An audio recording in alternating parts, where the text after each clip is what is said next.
अगर तो आप पाकिस्तान में और किसी भी पाकिस्तान के ऐसे शहर में जिसमें आप लेने के लिए कुछ चाहते हैं, तो यकीन करें आप घर वापस आते हुए किसी ना किसी एक भिखारी या किसी फ़कीर को कुछ ना कुछ देकर ही वापस आएंगे। शायद मेरी बात थोड़ी सी तल्ख लगे आपको, लेकिन आज मैं बात करने वाली हूँ भिखारी बिजनेस पर। लेकिन सबसे दुख वाली बात यह है कि इन बिज़नेस की वजह से, इन लोगों की वजह से हमारे वो सफ़ेद पोश लोग रह जाते हैं जो वाकई इस चीज़ के मुस्तहिक होते हैं। उनका हक हमसे रह जाता है क्योंकि हम पहचान भी नहीं पाते कि कौन सा बंदा जो है वो मुस्तहिक भी है या नहीं है। सर्वेस के मुताबिक कराची में स्पेशली ये फ़कीर या भिखारी बिज़नेस वहाँ पे ज़्यादा आपको नज़र आएगा जहाँ पे आपके सड़क पे ज़्यादा खड्डे होंगे, क्योंकि वहाँ पे गाड़ियाँ ज़्यादा रुकेंगी और यहाँ पे ज़्यादा चांसेस होते हैं कि जब गाड़ियाँ रुकेंगी तो इन भिखारियों को ज़्यादा से ज़्यादा पैसा वहाँ से वसूल करने का चांस मिलता है। और हमारे बेचारे मासूम लोग ऐसे होते हैं क्योंकि वो पीछा छुड़ाने के लिए जब आपके गाड़ी के शीशे पे कोई ठक ठक करता हुआ नज़र आएगा तो आपको अनफॉर्चुनेटली भी जान छुड़ाने के लिए उसको पे करना पड़ेगा। इसी के साथ साथ अब ये बिज़नेस या ये माफिया बोला जाए, ये दूसरे शहरों में भी आप देख सकते हैं, including the other cities of interior Sindh. यहाँ पे बहुत सारी चीज़ें अब यहाँ पे और बढ़ती हुई नज़र आ रही हैं। जहाँ पे हम ट्रांसजेंडर कम्युनिटी की बात करते हैं, वहाँ पे ये रिलेट किया जाता है कि ट्रांसजेंडर कम्युनिटी भी इस चीज़ में काफ़ी इन्वॉल्व रहती है और काफ़ी छोटे छोटे शहरों में अब आपको दूसरी भी ट्रांसजेंडर कम्युनिटीज़ नज़र आएंगी यही सेम एक्टिविटी करते हुए। जनाब, ये पूरे ख़ानदान होते हैं और इन ख़ानदान वालों को डिफरेंट ड्यूटीज़ दी जाती हैं, डिफरेंट एरियाज़ दिए जाते हैं। इनफैक्ट आप लोगों को काफ़ी लोग लड़ते हुए भी सड़क पे नज़र आएंगे क्योंकि वो उनका एरिया होता है मांगने का और वो वहाँ से कमाते हैं और वो वहाँ से कमाकर रात के टाइम किसी रिक्शा पे या किसी टैक्सी में बैठकर अपने घर जाते हैं जहाँ पे उनको सारी सहूलियात मौजूद होती हैं, including TV, including fridge, including everything they have, जहाँ से वो अर्न कर रहे हैं डेली बेसिस पे। आपको सुन के शायद बुरा लगेगा, लेकिन इतनी आपकी सैलरी नहीं होती जितनी एक भिखारी की डेली की अर्निंग होती है। पाकिस्तान में काफ़ी इंडस्ट्रीज़ पर काफ़ी बातें की जाती हैं, लेकिन अभी भी एक इंडस्ट्री काफ़ी अंडररेटेड है जिसका नाम है बेगिंग इंडस्ट्री। हमारी ये बेगिंग इंडस्ट्री डेली इतना ग्रो कर रही है कि आप अंदाज़ा भी नहीं लगा सकते। पिछले ही साल की बात है कि जरावाला नाम का एक फ़कीर था जिसके अकाउंट से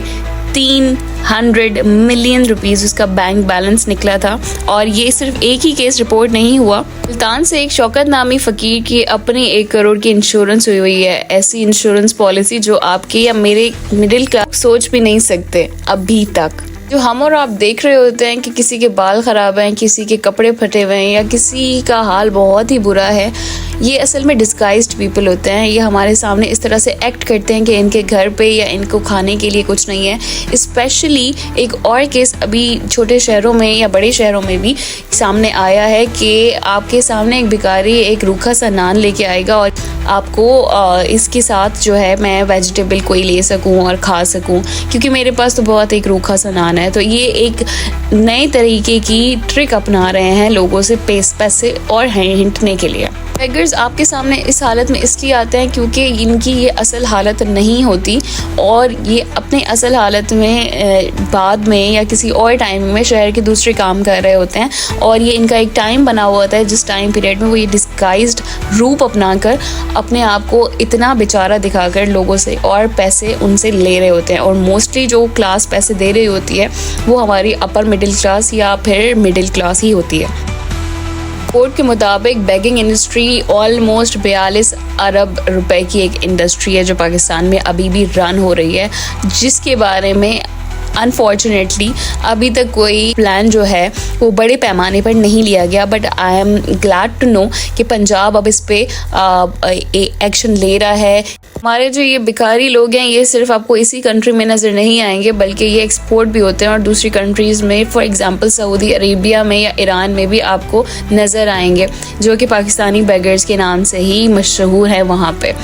स्पेशली ये केसेस जो हैं ज़्यादा से ज़्यादा रिपोर्ट अब किए जा रहे हैं क्योंकि ये एक पॉपुलेशन ऐसी है जो कि अनकंट्रोलेबल लेवल पे अब बढ़ती जा रही है और लोगों के सामने आती जा रही है। क्योंकि अगर आप बाज़ार जाते हैं, आप लुकड़ के दुकान तक भी चले जाएं, आपको एक या 2 लोग रोक कर आपसे पैसे ज़रूर मांगेंगे। ही मुल्सलिक काफ़ी और जराइम जो हैं वो सामने आते हैं। इसमें ह्यूमन ट्रैफिकिंग का एक बहुत बड़ा जुर्म सामने आता है। इसमें ड्रग्स डीलिंग का भी एक जुर्म सामने आता है। लोग ऐसे नशे प्रोवाइड करते हैं जो कि सस्ते नशे, या फिर आप ऐसा कह सकते हैं कि ये जो नेटवर्क है ये और भी प्रोडक्ट्स को इस तरह से सेल आउट कर रहा होता है जो कि यूजुअली आप दुकानों पर नहीं देख सकते। पर अब मुआशरे में क्या इम्पैक्ट आ रहा है? सबसे बड़ा जो इम्पैक्ट ये आ रहा है कि हमारी इकोनॉमी बहुत ज़्यादा हिट हो रही है। यहाँ पे आप देख सकते हैं कि यहाँ पे हमारा ही जो है वो हमसे ही वो पैसा लिया जा रहा है ज़कात के नाम पे, या फिर किसी भी रहम दिली की सूरत में अगर आप दे देते हैं किसी को। और जब लोगों को मांगने की आदत पड़ जाती है तो उनसे मेहनत नहीं होती, तो आपके लिए फिर वाइट कॉलर जॉब्स करना या मज़दूरी की जॉब करना आपके लिए बहुत मुश्किल हो जाता है, क्योंकि आप वही चीज़ एक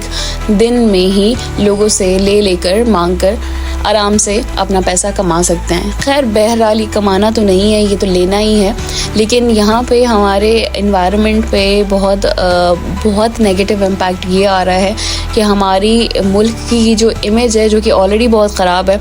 हमारा मुल्क अब एक भिखारी मुल्क के नाम से अनकरीब मशहूर होने वाला है, क्योंकि पूरी दुनिया में 90% जो भी अरेस्ट हुए हैं लोग, बेगर्स अरेस्ट हुए हैं, उनमें से 90% जो हैं वो पाकिस्तानीज़ हैं। और काफ़ी ऐसे लोग हैं जो कि नेटवर्क से कनेक्टेड हैं, और ये पूरा एक सिस्टम चल रहा है जो कि ओरिजिन जो है जिसकी पाकिस्तान है। ये बात थोड़ी सी तल्ख थी, लेकिन मेरा फ़र्ज़ था कि मैं ऐसे किसी टॉपिक पे ज़रूर बात करूं जो कि हमने